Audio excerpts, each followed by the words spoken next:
What we talking about, it goes deep, something to watch, even from the nosebleeds. The fans been waiting, anticipating for the whole week, cause we making moves and breaking news, no time for cold feet.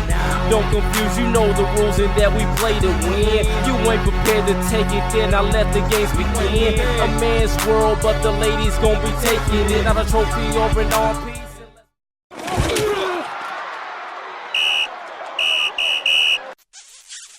What's going on, good people? This is week 3 of WTF Too, Women Talk Football 2. This is your girl, Latasha Miles, a.k.a. Joan Madden, the Gridiron Goddess of SheSP and the network, joined alongside my lovely, intelligent, talented co-host, Miss Shalika McCrimmon. Now, she's going to talk about and introduce herself, but before we kick that off, I just want to commend Mrs. McCrimmon. She's had a huge September thus far. We had a birthday for the homie earlier this month, anniversary this past weekend, and her Panthers got a W coming out of that loss column, finally getting a W in the win column this weekend. So it's just pretty hot right now, smoking, flaming, blazing hot. Go ahead and introduce yourself to the people, Mrs. McCrimmon. All right, good people. It's week 3. We got a lot to talk about. Yours truly, Shalika McCrimmon, also known as the Touchdown Tomboy. You ready to deliver this week, girl? We got so much to talk about. Absolutely. We definitely do, with some undefeated records extended and some winless records continued as well, including the Redskins, who are now 0-3, coming off of a 31-15 loss Monday night against the Chicago Bears. Other teams as well still haven't won yet. We'll talk about those as we get through the show as well. We're going to kick this thing off with the first quarter. Instead of going with the undefeated teams, let's start off positively here. We do have 8 remaining teams who have not lost a game yet. So we have 8 of, about a fourth of the teams, since there's 32. Yeah, a fourth of the teams here, 32 teams in the league, 8 of them still undefeated. And they are the Packers, the Bills, the Patriots, the Rams, the Chiefs, the Cowboys, the 49ers, and even the Lions. The Lions, of course, they have a tie, but still they have not lost the game yet this season. And the crazy thing is, with all these undefeated teams, now their opposing records of everybody that they played is something crazy like 15-46-1, but nonetheless, that's definitely way below 500. But nonetheless, we don't really want to talk about the negative on that. Let's focus on the positive. So, Touchdown Tomboy,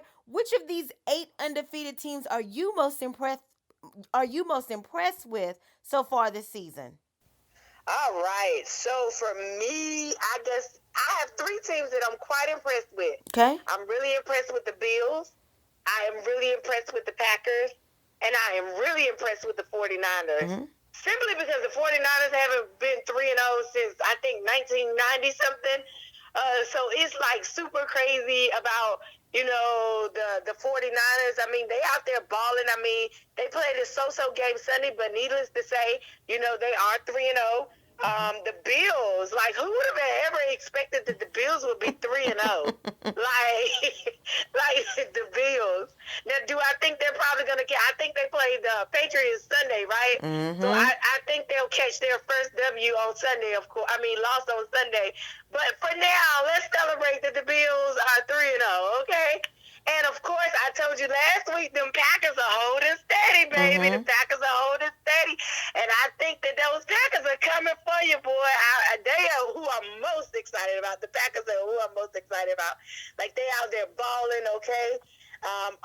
The defense is looking good. Mm-hmm. The offense is looking good. I'm really excited. Of course, Aaron Rodgers is a bad man. He's going to do what he does. I'm so excited really about the Packers more than anybody. Who were your picks for undefeated teams this week? Yeah, I definitely agree with you about the Packers. I did not see this one coming because the thing is they have a brand new head coach, the Mike McCarthy era being over. So I kind of thought maybe they were going to go through a rebuilding era. No more Clay Matthews. The defense has, of course, been spinning its wheels the past few years. So I really did not see the Packers. Also, due to the fact that with this 3-0 record, they also have 2 big division wins. They opened up the season with a division win. Then they also went to Minnesota in that raucous stadium and beat them in that brand new stadium also. So I did not expect that from the Packers. But I'm also just as thoroughly impressed with the Kansas City Chiefs, who of course had a heartbreaker in the AFC Championship last year. But I have been drinking the Steve Spagnuolo Kool-Aid since they announced that he was coming. This is the same Steve Spagnuolo, defensive coordinator, who has Super Bowl championships as well. So I thought that them injecting Steve Spagnuolo was probably one of the biggest offseason moves, not counting personnel with players. But I kind of thought that coaching wise, the Steve Spagnuolo addition for the Kansas City Chiefs was huge. They opened up the season with 2 huge wins on the road. A lot of people expected that Jacksonville game between them to go the other way. Of course, Nick Foles got hurt, so we don't want to discount Jacksonville on that with their effort. But again, it was a Nick Foles game for most of the part of it. And Kansas City did get the win. They also have a division win in Oakland. And then they beat Baltimore, who actually came in, and they were undefeated, so they snapped an undefeated record as well. So I'm very, very thoroughly impressed with Kansas City. They have a tough game this Sunday, as well as they're actually playing Detroit, another undefeated team, and they go to Detroit. So we'll see how that goes. If somebody, I was about to say somebody's got to lose, but shoot, the way Detroit already has a tie, I guess they could tie again too. But yeah, so it's going to be interesting to see how those two teams link up against each other this Sunday. So for the second quarter, we had a lot of backup quarterbacks play this week, primarily due to injuries to the starting quarterbacks, and they finished 3-2. We had backup quarterbacks for Nick Foles, Drew Brees, Cam Newton, Ben Roethlisberger, and again, they finished 3-2. So, we want to continue with a more positive here.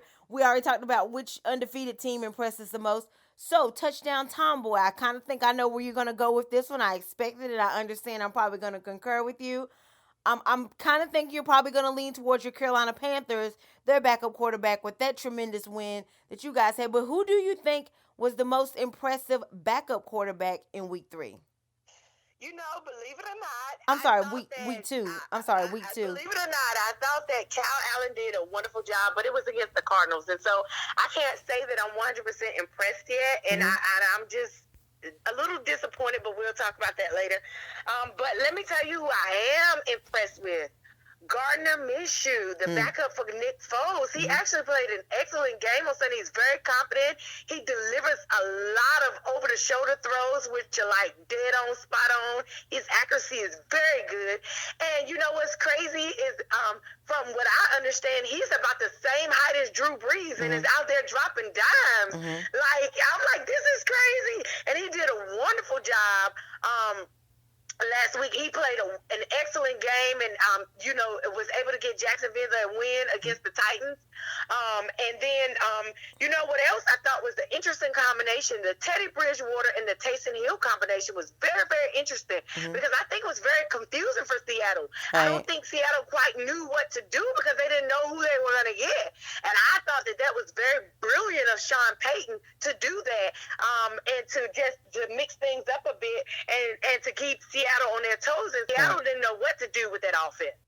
Absolutely. I agree with you. I think it's Teddy Bridgewater as well for backup quarterbacks, and he better be. He's the he's the highest paid backup quarterback in the NFL, so he better have went out there and did his thing. But I think also now, Seattle, of course, is not the same 12th man going to Seattle. Nobody wins in Seattle like it's been like 5 years ago. So people have gone to Seattle and win, but I was definitely thrown off because I didn't expect the Saints to go to Seattle and win in that rainy condition with Teddy Bridgewater. Now, if it was Drew Brees, I probably wouldn't have blinked twice and thinking, oh yeah, I definitely trust Drew Brees more automatically than I trusted Teddy Bridgewater to go on the road in that raucous environment. And again, with those conditions of that rain, and this is a New Orleans Saints team who plays 8 games in a dome, so it doesn't matter what's happening outside the dome.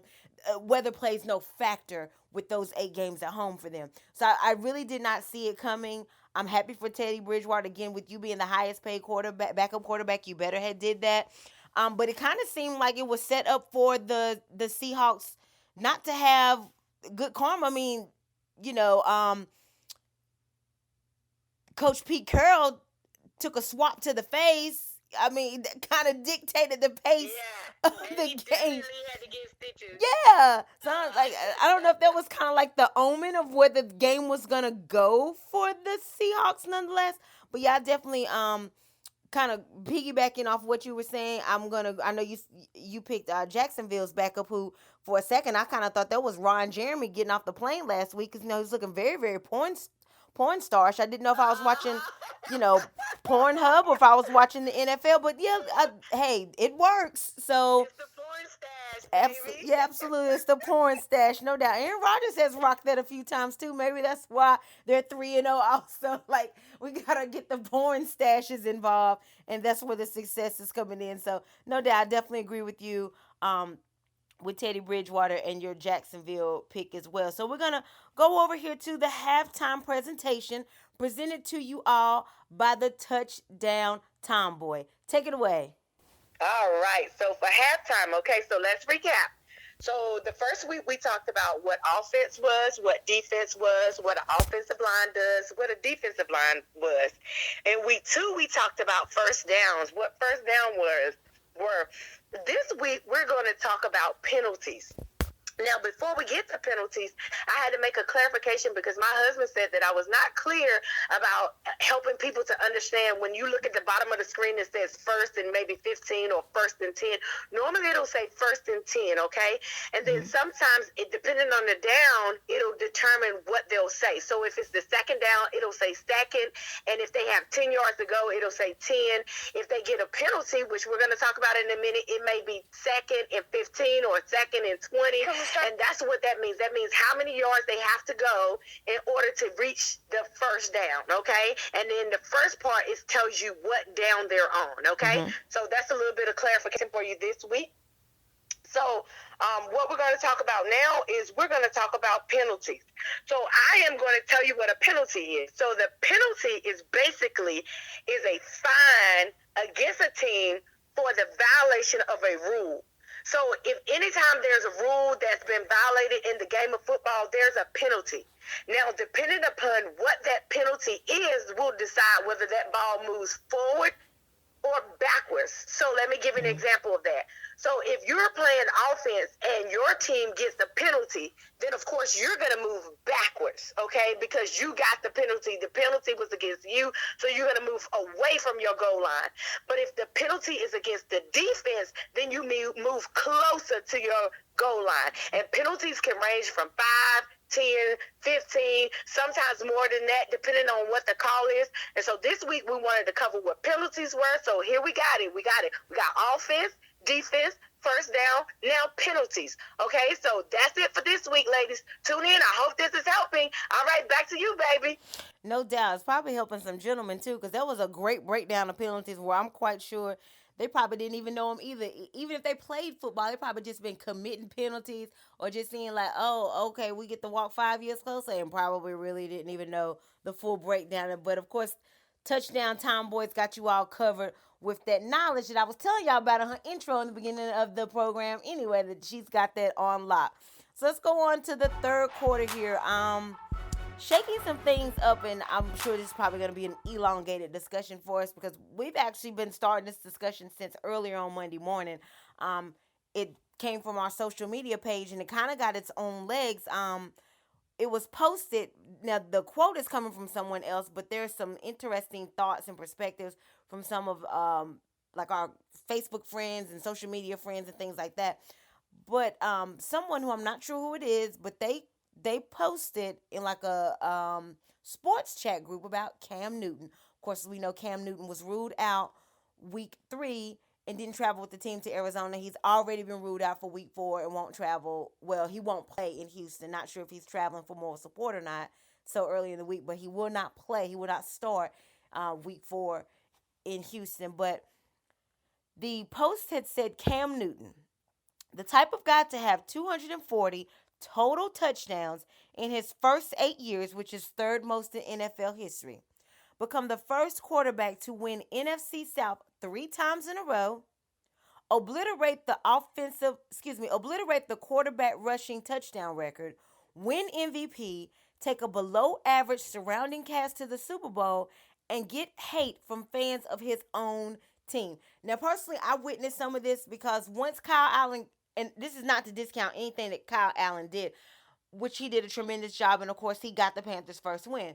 So this is not discounting him, but once he got the win, I just saw so many fans, Panthers fans, in local chat groups, on local news station links and stuff, just saying pretty much Cam should pack his bags. It's over for Cam. Get him out of here. Just really, really sipping the Kool-Aid of Kyle Allen. Again, we're talking about after one game. And I was just really perplexed and bothered by the way people could just like pack up Cam Newton stuff, put it in a box and to the left, like Beyonce would say. I was just really, really perplexed, and it kind of broke my heart.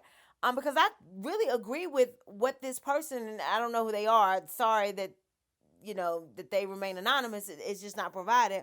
But I really felt this in the depths of my soul because I'm kind of like, and I go to all the Panthers home games and I hear the crowd and I see the reaction, and people really, really don't like Cam or want him gone. And I get that the NFL is very much a Janet Jackson, what have you done for me lately league. I get all that. I'm not taking anything of that away. But it just seems like people want to erase what Cam Newton has done or act like he never existed or act like he never accomplished anything. And they just really seem very ungrateful to me, again, after one game of this Kyle Allen era. And the thing about it with Cam Newton has done a lot of these things with Dollar Tree wide receivers. That's no disrespect. That's just, it is what it is. And somebody in the comments had brought up, well, Steve Smith has done more with less than Cam Newton. But Steve Smith also had Musa Muhammad to kind of balance him out. When has Jake Delhomme had a tandem?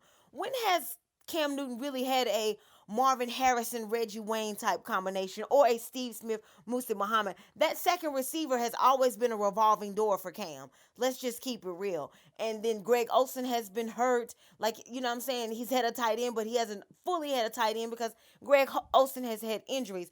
So I was just really, really bothered. And I know Cam has some accuracy issues. Again, I'm not taking any of that away from him. My biggest issue wasn't even so much of Cam's flaws, but just more so, again, all these man's accolades, what he did in his rookie year. What he did in the Super Bowl year. Again, this was without Kelvin Benjamin. Kelvin Benjamin was hurt this year. And Cam Newton still got MVP, still helped lead you guys to 15 wins and 1 loss. I'm just really, really, it's really a head scratcher. Nobody has barely won the NFC South 2 years in a row. And this man had did it 3 years in a row. He's just in his 9th year. He won the MVP in his 5th year. He took the Panthers to the Super Bowl in his 5th year. I'm just really, really bothered. I know the guy's mental state is not all the way there. I know people have problems with his wardrobe and things like that. He definitely seems a little bit spacey and incomplete and not like himself. I have a very good insider who said he's not even like himself in training camp or in the locker room or anything. The jovial Cam Newton that we're used to seeing has really diminished. And for whatever the reasons, be that as it may, but still, again, I just cannot emphasize enough, like, why are you guys really, really just discounting this man and just trying to bury him? I really strongly disagree with how you guys are just acting like this man's career in Carolina never existed, or like he didn't do so much for this team here in his 9th year as a professional football player. I'm just really, really bothered. I'm hurt, honestly. But Touchdown Tomboy, you can probably speak a little bit more on this because this is my hometown team, but I was a Steelers fan before the Panthers came. I do cheer for the Panthers, but this is actually your team. So Touchdown Tomboy, what are your thoughts on this? One of the things that I think that has bothered me more than anything is that fans are so fickle. Mm-hmm. And in being fickle, it's like we jump on whatever bandwagon is moving. And for me, let's be honest, the Carolina franchise was not the Carolina franchise until Cam Newton came. Mm-hmm. And as offensive or as much as people hate him, he sells seats.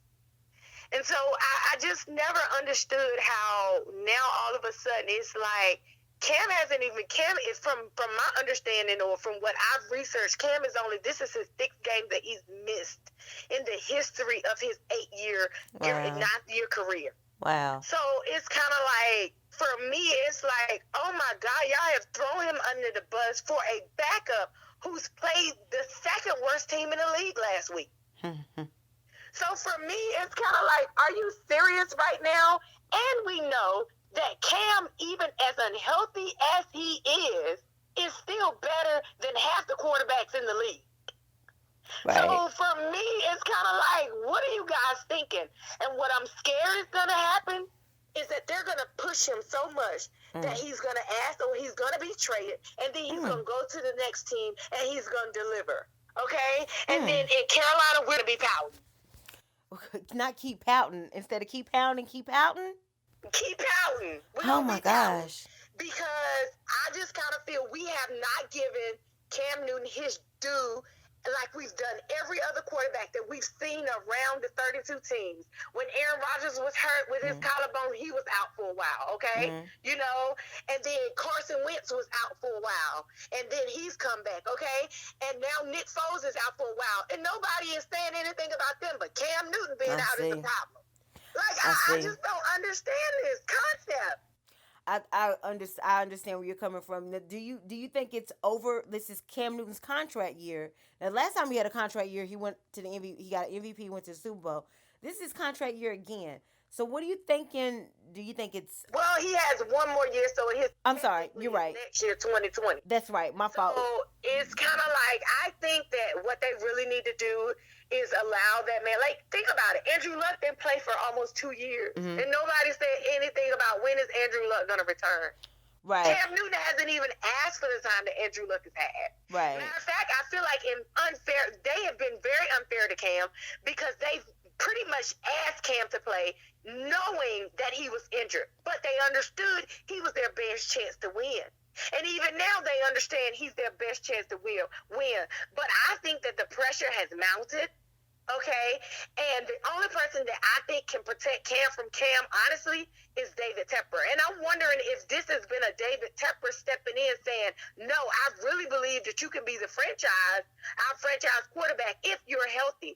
And let's be honest, people would not be complaining about this if Cam was out there running. But if his foot is messed up, you can't run. That's just the truth of the matter. Yeah, but the the difference this year is not only his foot, it's also his shoulder and stuff. It seems like that hasn't even gotten all the way together from the issues last season. And you're right. They usually start contract negotiations the year before contract year. My fault. So I was thinking that was probably going to start.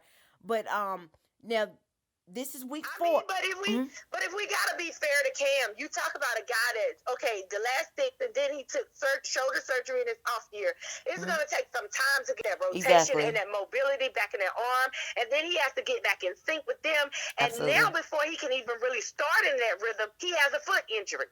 So now you got 2 different monsters that we've yet to let him recover from. And what I'm afraid of is that our patience is going to run out, and we're going to ship him over somewhere else, and he's going to be really good over there. Oh, my goodness. And then we're going to be crying. Wow. That's what I'm afraid of. Oh, gosh, that would probably be the absolute worst. But in an optimistically speaking, do you have any optimism? Like, for example, we're going into week 4. The Panthers go to their bye week 7. And then they go to 49ers after they come back from the bye. Do you think maybe Cam can come back then?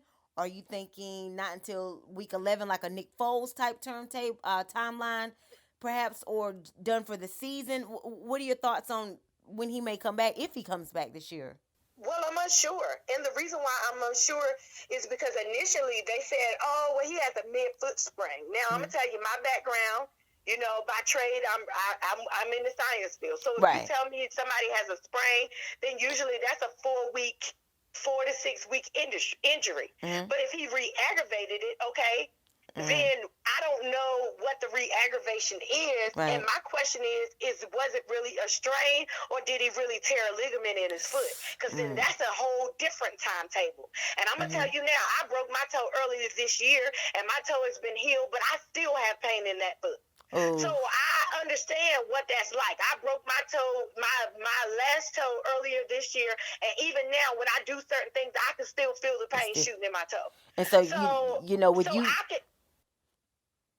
I'm sorry, I was saying, with you feeling pain just with your regular everyday activity, just imagine it on a football field with, running up and down and taking all these snaps and stuff. God, it's got to be way worse if you're still feeling pain just in your normal everyday activity. Right. And I tell my husband that often, and I tell him, I said, honey, do you know my toe still bothers me from when I broke my foot. And he's like, really? And I'm like, yeah. You know, and so I could empathize because I know what that's like, because your feet are the most important tool you use. Absolutely. Okay, and then you got to add 250 pounds to him, you know, and mobility. And so, height. you know, the man we just need to cut him some slack, okay? We need to cut him some slack. And if we're not going to be patient with him, then I think we should just let him go and be happy elsewhere, because I just feel like, but I do believe that if we do that, we're shooting ourselves in the foot, because I can guarantee you what I feel to be true is that Kyle Allen and Will Greer are exactly what we thought they were. They're backups. Oh, my gosh. I just don't think that they're going to be able to be what we thought they were going to be, because you think about it, the way that the game is changing, you have to have quarterbacks that are accurate, quarterbacks that have mobility, quarterbacks that are able to scramble outside of the pocket, and I'm just not convinced that after the Arizona game, which again is the second worst team in the league, that Kyle Allen can do that. Well, maybe he can, but I'm just not convinced yet. Well, I tell you what, this is definitely going to be a bigger test for him in week 4 as he travels to Houston and takes on J.J. Watt in that game, in that dome. And what's scary, like you said, the mobility thing, you know, a healthy Cam. Allen definitely doesn't have those types of moves where you talking about a Cam Newton who has been 89% on fourth down conversions. Before last week when they played against Tampa, of course, they went forward on fourth down 3 times and did not let Cam do a quarterback sneak none of those 3 times. So we obviously knew something wasn't right then. But a healthy Cam in that type of situation, I don't think that Will Allen can kind of compare to that.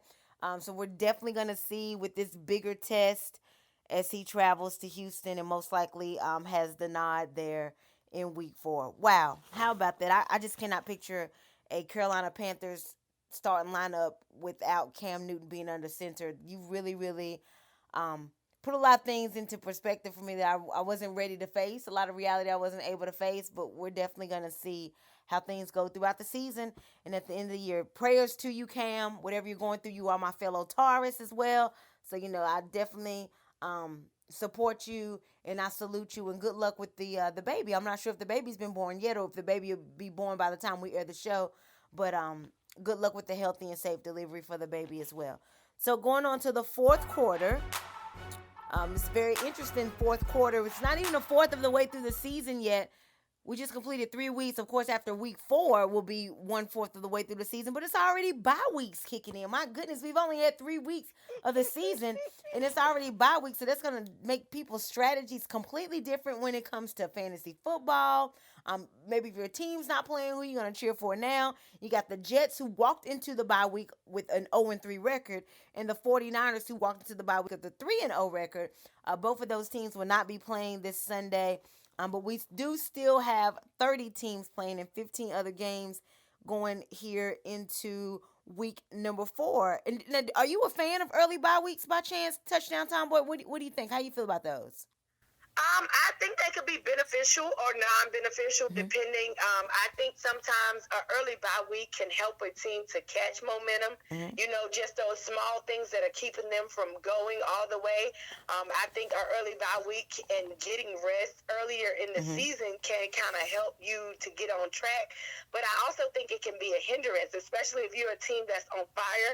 And a lot of times when you come from that bye week, you come out cold. And it can hurt you as well. But I do believe that bye weeks are most beneficial toward the end of the season because you've been banged up and dinged and dunked, you know, for so long that, you know, that's what you're looking for. You need a break, you know, so that you can come out and recover. And I think that had a lot to do with why the Panthers played so well this week, because they had like a mini bye week. Right. But, hey, neither here nor there. Right. But anyway. I'm not a fan of early bye weeks whatsoever, especially not week 4. Maybe like week 5 after a fourth of the way through the season, something like that. But my goodness, I like week 9. Like, of course, that's too much, like, right, that's dead slap in the middle. Or like you said, like going down the stretch, especially if we're about to make like a playoff run. I like to have that little break right there just to kind of get my guys back healthy, get them a little bit of rest, do some regrouping. But if you are in that mode, then you kind of don't want the bye week to interrupt the momentum that you've got, like you mentioned. But I don't know. If I had my way, give me week 9. It's mighty funny. It seems like New England who is the golden child of the NFL. The golden child. They are. They got the week 9 bye week right there in the middle. Both of our teams, Steelers and Panthers, week 7, which is not too bad. But it just seems like New England gets their week 9 bye week so much, and I'm like, you know what? They are the NFL. Because they're the favorites. They are the favorites. It's ridiculous. Like, I can see if you win the Super Bowl, then you automatically get week 9 bye week. I could see if that was laid out in the Geneva Convention or something, but it's not. Don't try to play like y'all do that on purpose. The Patriots have that week 9 bye week a lot, right dead slap in the middle, and I really feel like it is handpicked for them. I'm gonna keep my eye on that every single year to see how many more times. And when I become commissioner, it's not happening anymore. Their bye week is gonna be week 4. But other than the bye week starting week 4, we got lots of great matchups as usual. We got 6 division games. Probably the one that stands out the most though is, like you alluded to earlier, New England at Buffalo. Both teams 3-0. My goodness, somebody's got to lose, right? Or it could be a tie. So you're picking New England, right? Yeah. Okay. But that's not the game that I'm most excited about. What's the game you're most excited about? The Cowboys and the Saints. I feel you. I mean, that's a primetime game. Don't get me wrong. Drew Brees will not be there. Right. But it would be interesting because I feel like the Saints are going to be the first real test that the Cowboys have had. True. And so I'm interested to see how they handle that. Will Dak Prescott be the Dak everybody talks about? Right. Or will he just be Prescott? You know? Right. Fair enough. That's a good point. Like, that's what I'm waiting for, because I think the Saints are going to bring their A game as they often do, and they're going to overcompensate because Drew is not there, and people think that they're going to be handicapped because Drew is not playing. But I can guarantee you that Sean Payton is going to have those boys coached up, and they're going to be ready. And I think that's going to be the game of the week, baby. Okay. That one and the Packers and the Eagles. Packers the and Eagles Eagles can get their receivers back. It's funny that you bring up the Eagles receivers coming back. Did you see the Philly fan who went viral earlier this week? He was talking about, like, there was some type of house on fire, and somebody was, like, throwing the children out of the window so they wouldn't catch on fire. And he was like, we were catching the children, unlike Aguilar. Oh, I did hear about it. I didn't see it, but I definitely heard about it. And I was like, what, a Philly fan? I was like, this is terrible. Girl, Philly don't care. Like, Philly fans do not care. Even if you play for them or not, they gonna call you out. Like, it's... I got so tickled off of that. You are cracking yourself up. Oh my gosh, because you got to hear how he said, like, he's so smooth, unlike Aguilar. Yeah, so we was throwing the children out there. He pick it right back up like he ain't even say nothing out crazy. But that's hilarious. But I agree with you. I forgot about that one. And that is a primetime game on Sunday night, Dallas at New Orleans. Of course, as you mentioned, Carolina at Houston. We're going to see how they do another week without Cam Newton. New England at Buffalo, 2 undefeated teams in the division rival. Kansas City at Detroit, another battle of undefeated teams. But you know what my game of the week is? And of course, don't want to sound biased because it's my boys, but we got the Bengals at the Steelers Monday night. Somebody's got to win, right? Like, everybody's 0-3. Everybody is not going to be 0-3 after Finally, somebody. You guys should win this one. We better. Oh, my God, it's in Pittsburgh, too. But I am very concerned. I can't lie, especially because, like, Andy Dalton on the low, especially when he went to, I think it was Seattle week 1, he was slinging that rock. And we really ain't got the personnel for that. I was sending "Hey Big Head" text to Dick LeBeau on Sunday and to Troy Polamalu, like, "Hey Big Head, how you doing? Missing you, thinking about you." I'm craving for them to come back like folks is craving for their W-2s. Like, I'm really, like, seriously, I'm really concerned about us, but optimistically concerned. But hey, I'm like, please, it can't be any ties here. So somebody's finally got to get their first W. We just have to wait all the way until Monday night to do that. So, yeah, we got some games there on the radar. Once again, the Jets and the 49ers, 3-0 49ers, and the 0-3 Jets, no games in week 4. So don't go looking for them. You have to find somebody else to watch if you're fans of those teams. But if you're a Jets fan, you might want to keep your eye on that Patriots and Buffalo game because somebody in that division has got to get a first loss to go with your 3, to get you closer to your 3. And, of course, Touchdown Tomboy, her game of the week is that Dallas Cowboys game at New Orleans because feels like there's finally a significant team that the Dallas Cowboys will be facing. So anything else you want to add? Thoughts, concerns? Anniversary went well, I trust. Birthday went well. Of course, of course. No, I'm just ready for this week. I starting to heat up, girl. Absolutely. As we go here to week 4, and of course, after this week, we'll be already 1/4 of the way through the season. October will be coming up. It's hard to believe.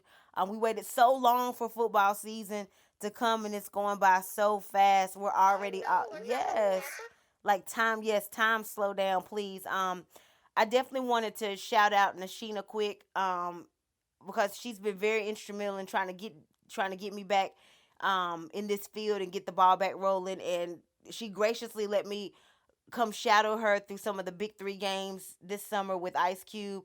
And in Big Three news, of course, we had one of the Big Three stars from the team, the Threes Company, Andre Emmett, was shot and killed in Dallas on Monday, which is very shocking in the Big Three community, and just for basketball fans in general. Um, this guy is one of those people where, like, he lights up the room. His presence, you always want to be around him. Really, really good guy. And he did really well in the Big Three as well. So it's just really a very confusing for him to just be, and especially die the way that he died. That's very tragic, very unfortunately, and very unexpected. So, Nasheen, I know that you were very heartbroken because you've been covering these guys and you're very familiar with them. And so condolences to the family of Andre Emmett, dead at 37. And also, once again, to Nashina, I will be getting with you. I just want to give you some time. I know you just come off a birthday and traveling from Arizona and dealing with that. So I just want to give you some time to kind of cope and get things back on track. And I'll definitely reach out to you in the next day or so. So, yeah, sorry to end that on a melancholy note. I just kind of wanted to send condolences and express prayers to the family. And very sad incident, very unfortunate, unexpected. But prayers out to the family. Definitely thoughts and condolences to you. So, Touchdown Tomboy, anything you want to conclude with? Nope, that's it. Okay. Shout outs, prayers to the family. Sorry for your loss. But that's it. Week 4 is ready to rock and roll. We got so much to cover again next week. You know what? Absolutely, can't wait. And without really getting into, because there were so many comments. Thank you all to everybody who came in. It was a very healthy debate about that Cam Newton stuff from some Panthers fans, some non-Panthers fans, football fans. Just really, really dope interaction. Shout outs, just a few, like CJ Capel came through, Tara Curry, Freddie Parker, Chad Briggs, Keith Porter. Just a lot of you guys just came through and flooded and showed love. Brock Mapp.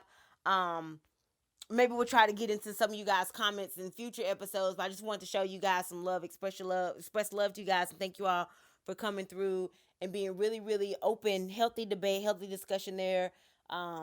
It wasn't really a bunch of random stuff. It was really some good substance there. It's really healthy, kind of like barbershop conversation, if you will. Don't ask me how I know. I get a pass in the barbershop. I ain't got my hair cut, but I get a pass. I know that's good, healthy barbershop dialogue that we had there. So appreciate you guys so much. Definitely keep staying tuned. We got lots more stuff coming up with WTF Too, Women Talk Football Too. Some giveaways, things like that, shout outs. We're really trying to get this thing moving. We got some surprises, some tricks up our sleeve, but of course we'll need you guys' love and support throughout the season and beyond as well. Share, like, subscribe, SheSPN the network, Shalika McCrimmon on Facebook, WTF_2 TOOIG on Instagram, all that good stuff. So you guys make sure you follow the WTF2 pages on Facebook. We appreciate you guys' feedback and your input as well. So thanks again so much for tuning in. This is the Touchdown Tomboy, Shalika McCrimmon, and Latasha Miles, a.k.a. Joan Madden, the Gridiron Goddess, SheSPN the network. WTF2, Women Talk Football 2, week 3. We just recapped week 3 going into week 4. We thank you guys so much for tuning in. We're out. Good night.